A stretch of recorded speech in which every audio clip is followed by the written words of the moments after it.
trendy designer bags, and yet I have never bought a Saint Laurent bag. Shocking, I know. Oh my gosh, shock horror. Now, you may remember that I actually do have one, but this was a gift. So I kind of wanted to break down why I personally have never decided to shell out the cash for a Saint Laurent bag, especially since it is one of the most popular designer brands to buy a bag from, right? There is no shortage of bags. There are it bags being constantly dropped by this brand as well. So why is it, and there are sort of a few reasons as to why, that I've never really given the cash over for one. Guys, if you are new here, my name is Cassie and I'm a self-diagnosed luxury addict. I put out videos on Mondays, Wednesdays and Fridays, so if you like luxury fashion, oh, then you're probably gonna love it here. So head down there, subscribe, turn on the bell, become a member of our luxury addicted family. When are we going to rehab? Never. Like I mentioned, Saint Laurent is a hugely popular bag brand, okay? And I just wanted to very quickly skim over a few of their insanely popular styles. The Sac du Jour, how could we forget? Introduced in 2013, this absolutely took over everything. If you were on Pinterest at the time, good luck to you for having a scroll and not seeing this bag. It has always been sort of very highly spoken about. It's very structured tote bag style. Then you have the Lulu. This is the bag that I sort of, when I think of Saint Laurent bags, this is the one I go to. It's padded, it was introduced in 2017, and is sort of always referred to as a good alternative to something like a Chanel 19 bag, because you have that puff, you have that quilting, but at a much more affordable price point. The Rive Gauche tote, Saint Laurent's answer to the Dior book tote. The Sunset, this is a very structured flat bag. The Jamie is sort of the more casual, softer version of that. The Le 5 à 7. Okay, that was everywhere. A cute little shoulder bag. You had the Cassandra logo there, and actually the L, the tail of the L, the foot of the L, is sort of the clasp of the bag. It threads through to hold everything together. That range has actually been expanded on since, and there are sort of like shoulder, hobo styles part of this range now. The Icare bag, come on. That was the it bag of, what, 2023, 2024. Massive, throw everything in, shoulder bag, black quilted leather, massive logo on the side. They have just introduced the Icarino, which already publications are hailing as YSL's next it bag. The Gabby Vanity has been very popular recently, as has the Y tote, etc, etc. You get it, okay? This is a brand that has no shortage of great bags. They dominate a lot of luxury fashion conversations about bags, about buying your first designer bag. 9 times out of 10, a YSL bag is going to be on that list. And a lot of the bags are at a much more approachable price point compared to brands like Chanel, Dior, Fendi. Again, you're going to find prices across the range, but they do have a good, bulky range of bags that are on that sort of approachable first designer bag, quote unquote, price point. So why haven't I pulled the trigger? Let's talk about the design. I find a lot of the Saint Laurent bag designs a little bit lackluster for me, to be honest with you. I think that it's very safe. They're very simple bags, the silhouettes and things like that, and they tend to be done in very neutral colours. If you have a look at the majority of Saint Laurent bags, they are in black, browns, an ochre. If you're lucky, you might find a khaki, okay? But generally, that is the colour palette of the brand. And then let's talk about the logo.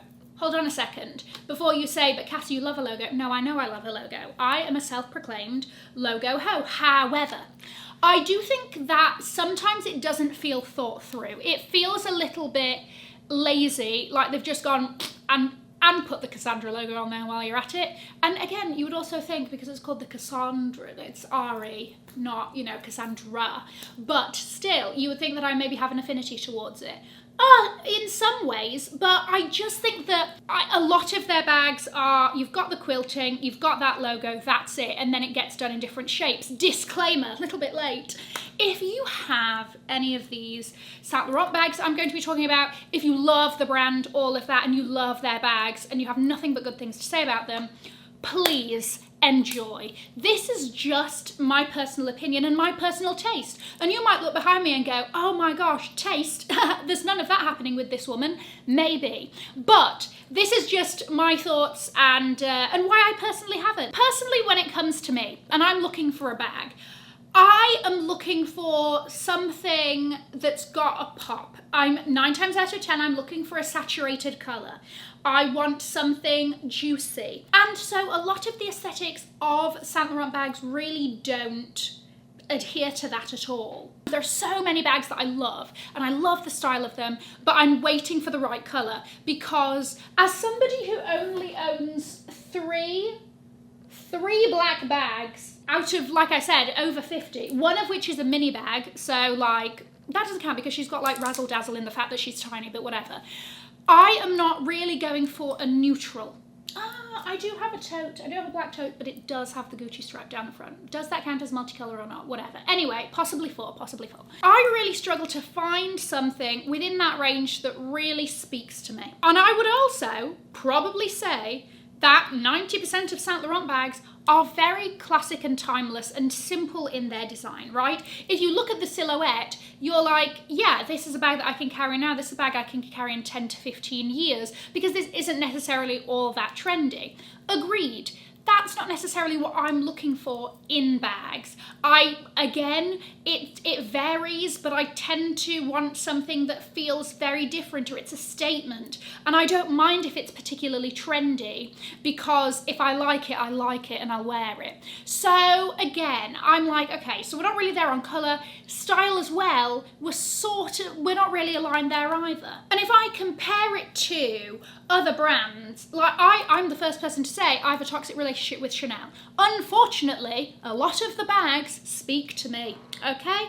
And it's not necessarily something that I'm particularly proud of, but that's just the way the cookie crumbles, all right? So whilst, yes, they also might be quilted, some of these might also come in quite simple silhouettes, but there's always something different happening.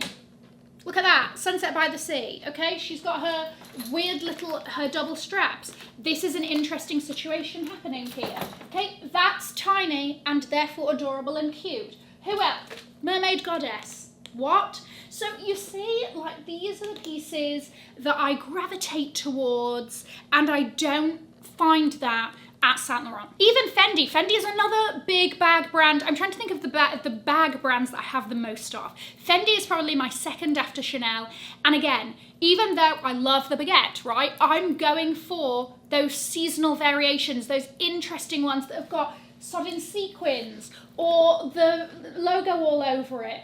Or do I not have, I mean the Fendace. You know, so again, there is always a shout, there's always a bit of a song and dance about it. Now, in terms of quality, because I feel like that is important to touch upon, I'm not going to lie, I don't really hear a crazy amount of negative reviews when it comes to quality about Saint Laurent. Generally, it happens, things fall through the cracks, whatever, okay? When you start to hear a lot of it and, you know, things don't seem to be being done about it, then we've got an issue. However, I don't really think is the case with Saint Laurent. I think that there are sometimes interesting sort of design elements that maybe don't make for the best wear over time. Like I was talking about with that Le Saint Cassette bag, that the kick, the little foot of the L threads through its little sort of leather tunnel. When you are doing that, if you miss, then the foot is going to scratch the leather around it and stuff like that. So stuff like that exists, and yes, there'll be the odd quality issues, but really it's not really something I hear a lot about from the brand. So it's never really been that aspect of it that has put me off. And with a lot of these things, right, we're all going to have preferences, we're all going to have certain brands that we value over other brands, okay? And with a lot of these brands having similar bag designs, if we talk about something like a vanity bag, right? Louis Vuitton has one, Gucci has one, and Fendi has one, and Saint Laurent has the Gabby Vanity. There are other brands that I would be like, okay, well, if I'm going to buy a vanity bag, I actually value this brand over it, or I prefer the style over here. If we're talking about a vanity bag, honestly, before the scandal, okay, I would have probably, Saint Laurent does a wicker one that I think is cool, but I prefer the design of the Loro Piana L19. So if I was in the market, that's probably the one I would go for. Talking about sort of the Saint Laurent bags that I like, They have two ones coming out in the current season that are like a silk twill. One which has like a little chain strap and it has the YSL logo on there that I like because it's got a little bit of embellishment. There's some gems sort of in there, studded in there. And I quite like this material that almost looks like a grandmother's couch. There's something about that I find quite interesting, but then when I look at it, I'm like, there are other bags I like more. There's a little bit more of a robust version of this bag as well. That's got a little bit more sort of, it feels a little bit more hefty or a little bit more durable for every day. And I look at it and it's 3,700 and I'm like, for the same price, I'd rather have a Fendi Mama bag. You know, again, you can put them both on the shoulder. They're not really the same sort of style of bag, but I would prefer that one. Or even cheaper, I would prefer the Gucci, what I keep calling it, the Giglio, the Jigglypuff. It's actually called the Giglio, I believe, in Italian, if I'm correct. I might be very wrong. So, you know, I just always value other brands on top of them. And again, this isn't anything. I love the little evening Minot Dier bags. There's a great brass metal heart. And if somebody gave that to me, very gladly, I would carry that with pride and it would swing about my wrist like nobody's business. But I personally don't value enough to buy that at the moment. Okay, so let's then go to this. This to me is very much an anomaly for a Saint Laurent bag because it is quite novelty. And like I said, you know, clearly I tend to like those novelty Saint Laurent bags, like I said, the little heart and things like that they don't do all that often. And I don't even think that this is available to buy sort of on the website. They don't really produce it. It might be kicking around on different parts of the internet, but it's sort of been and gone. And it was part of the men's collection. And it just seems a bit random for them, but in a way that obviously I very much enjoy. So my parents got me this for my birthday a few years ago, and I love using it. It's very annoying to use, okay? Because you've got to sort of weasel this. One moment, let me just pay for my coffee. Yes, you know, it's a little bit annoying to weasel into and out of, but that's not the point of it. The point of this is the impact. And my gosh, does it have that. This collects compliments left, right, and centre. It goes down an absolute treat when I wear it, okay? I love the fact that I have this bag. It's an excellent, very cool bag. It's hard shell, it's interesting. It's made from like one piece of leather that's been origamied together. I like it, quality's great, craftsmanship, yes, very much a fan. But they don't really do a lot of bags like this. Also, it only came in the brown or the black. Exactly, this might be my only brown bag. This is my only brown bag. Apart from if you would maybe say like a monogram, and I don't think that that counts, you see? So it has to be something different for me to consider it, really. And again, I've got no beef with the Saint Laurent bags that are kicking around and everything. It's just not really been me a lot of the time. Never say never. They might drop a bag in a month that I'm like, oh my gosh, how could I physically live without this bag in my arms? Actually, at which point you might be like, have you seen that they do that really tiny crystal bag? Yes, it's exceptional. Once again, if somebody bought that for me, yes, I would be twiddling it around my fingers, whipping it around in people's faces, going, have you seen this fabulous little, delicious little bag? Yes. And I love crystals and I love a mini bag. Why doesn't this work for me? I don't know. I can't tell you. Maybe if Versace did a bag similar to this and it had the Medusa on it, would I have been first in line with my card in tow? I don't know. So there you go. Sometimes the vibes aren't there. You know, it's like dating. Sometimes you're like, you're really nice, but the sparks, they're not flying. So there we go. Let me know what you think. Are you a big YSL bag fan? Let me know. Let me know if you feel the same way that I do about YSL bags as you do for other brands. Let me know in the comments. I'm going to leave a link to another video over here in case you haven't already seen it. Have an amazing morning, afternoon, or evening, wherever you are. And in the words of my father, if you've enjoyed it, tell your friends. If you haven't, keep your mouth shut. I'll see you in my next video. Bye, guys.